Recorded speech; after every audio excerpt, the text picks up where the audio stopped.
तो IIS, PaaS और SaaS ये नाम तो कहीं ना कहीं सुने ही होंगे, राइट?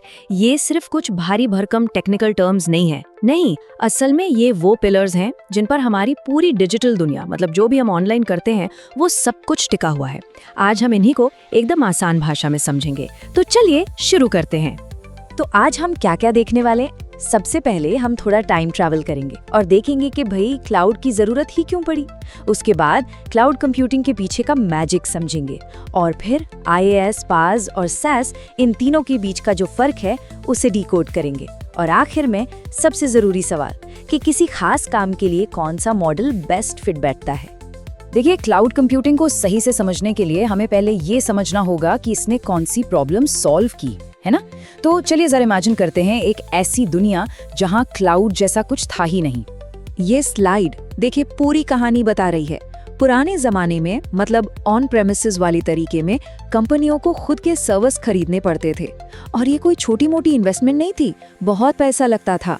और सबसे बड़ी सिरदर्दी क्या थी? ये अंदाजा लगाना कि फ्यूचर में कितनी कैपेसिटी लगेगी। अब अंदाजा गलत हुआ तो महंगे महंगे सर्वर कोने में धूल फांक रहे हैं, मतलब पैसा बर्बाद।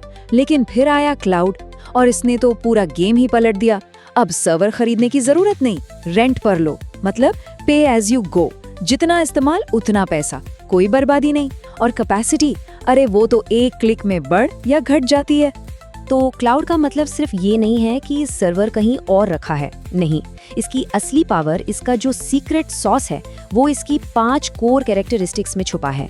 चलिए पता लगाते हैं वो क्या हैं। यही वो 5 चीजें हैं जो क्लाउड को इतना रेवोल्यूशनरी बनाती हैं। पहला है ऑन डिमांड सेल्फ सर्विस, मतलब आपको जब जितने रिसोर्सेज चाहिए खुद ले लो, किसी से पूछने की जरूरत नहीं। दूसरा, ब्रॉड नेटवर्क एक्सेस, मतलब आप कहीं से भी किसी भी डिवाइस से अपना काम कर सकते हैं। तीसरा, रिसोर्स पूलिंग, एक ही इंफ्रास्ट्रक्चर को बहुत सारे लोग शेयर करते हैं, जिससे सबकी कॉस्ट कम हो जाती है। चौथा, रैपिड इलास्टिसिटी, आपकी वेबसाइट पर ट्रैफिक बढ़ा, नो प्रॉब्लम, तुरंत कैपेसिटी बढ़ा लो। ट्रैफिक कम हुआ, घटा लो, सिंपल। और पांचवा, जो कि सबसे बढ़िया है, मेजर्ड सर्विस, आप सिर्फ उतना ही पैसा देते हैं जितना आप यूज करते हैं, 1 मिनट ज्यादा का भी नहीं।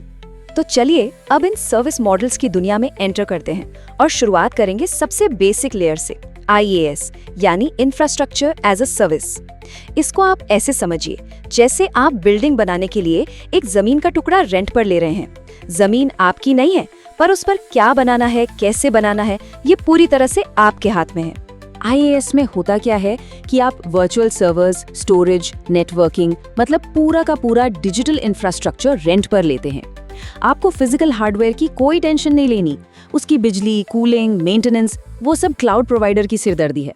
आपको बस ये डिजिटल बिल्डिंग ब्लॉक्स मिलते हैं और आप उन पर अपना काम शुरू कर देते हैं। IaaS का सबसे बड़ा फायदा वो है कंट्रोल। पूरा का पूरा कंट्रोल आपके हाथ में होता है। आपको कौन सा ऑपरेटिंग सिस्टम चलाना है, कौन सा सॉफ्टवेयर इंस्टॉल करना है, ये सब आपकी मर्जी है। आपको पूरी फ्लेक्सिबिलिटी, पूरी आज़ादी मिलती है। और हाँ, हार्डवेयर खरीदने का जो बड़ा खर्चा होता है उससे आप बच जाते हैं। ठीक है, अब एक लेवल ऊपर चलते हैं और पास को समझते हैं, यानी प्लेटफॉर्म एज अ सर्विस। अगर IaaS जमीन रेंट पर लेना था, तो पास को समझिए एक बनी बनाई वर्कशॉप रेंट पर लेना। एक ऐसी वर्कशॉप जहां सारे टूल्स, सारी मशीनरी पहले से सेट हैं। आपको बस जाना है और अपना प्रोडक्ट बनाना शुरू कर देना है। पास मॉडल में क्लाउड प्रोवाइडर सिर्फ इंफ्रास्ट्रक्चर ही नहीं, बल्कि operating system, database, development tools, ये सब कुछ मैनेज करता है। इसका मतलब ये हुआ कि डेवलपर्स को एक रेडीमेड एनवायरनमेंट मिलता है। उनको इंफ्रास्ट्रक्चर की चिंता करने की जरूरत ही नहीं है। वो सिर्फ और सिर्फ अपने कोड पर, अपनी एप्लीकेशन बनाने पर फोकस कर सकते हैं। और इसका नतीजा जाहिर है, डेवलपमेंट की स्पीड कई गुना बढ़ जाती है। सोचिए, डेवलपर्स का कितना टाइम बचता है जो सर्वर सेटअप या मेंटेनेंस में जाता। अब वो पूरा टाइम बढ़िया एप्लीकेशंस बनाने में लगा सकते हैं। मतलब टीम की प्रोडक्टिविटी एकदम नेक्स्ट लेवल पर पहुंच जाती है। इसका एक बहुत ही पॉपुलर एग्जांपल है AWS इलास्टिक बीनस्टॉक। यहाँ डेवलपर्स को बस अपना कोड अपलोड करना होता है और इलास्टिक बीनस्टॉक बाकी सब कुछ, सर्वर रेडी करना, लोड बैलेंसिंग, स्केलिंग, सब अपने आप हैंडल कर लेता है। कितना आसान हो जाता है सब कुछ। और अब आते हैं उस मॉडल पर जिसे हम सब, लिटरली हम सब रोज यूज करते हैं, SaaS यानी सॉफ्टवेयर एज अ सर्विस। अपनी एनालॉजी को आगे बढ़ाते हैं। अगर IaaS जमीन थी, PaaS बनी बनाई वर्कशॉप थी, तो SaaS है एक fully furnished ready to move in घर। आपको बस चाबी लेनी है और रहना शुरू कर देना है। SaaS का सीधा सा मतलब है सॉफ्टवेयर ऑन डिमांड।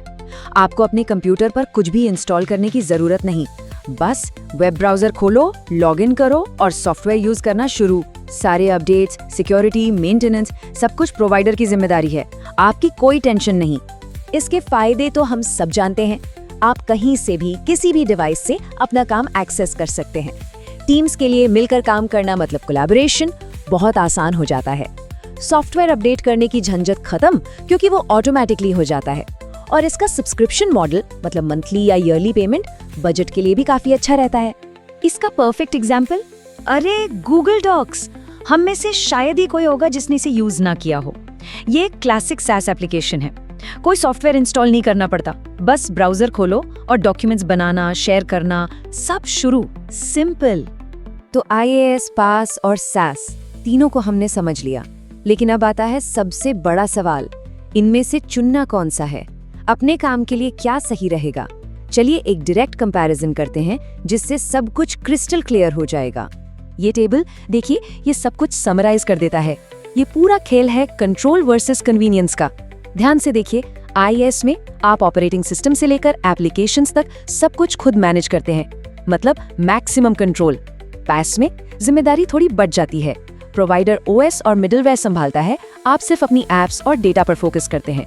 और SaaS में, अरे वहाँ तो प्रोवाइडर सब कुछ मैनेज करता है, आपकी जिम्मेदारी सिर्फ अपने डेटा की है। ये सबसे आसान, सबसे कन्वीनियंट ऑप्शन है। तो आखिर में सवाल घूम फिरकर एक ही जगह आता है, आपकी प्रायोरिटी क्या है? क्या आपको अपने इंफ्रास्ट्रक्चर पर पूरा कंट्रोल चाहिए, जैसा IaaS देता है, या आप डेवलपमेंट स्पीड को ज्यादा इंपॉर्टेंस देते हैं, जिसके लिए PaaS बेस्ट है? या फिर आपको बस एक रेडीमेड सोल्यूशन चाहिए जो बस चले, जैसा SaaS देता है? कोई एक बेस्ट ऑप्शन नहीं है। सही जवाब हमेशा इस बात पर डिपेंड करता है कि आपके प्रोजेक्ट की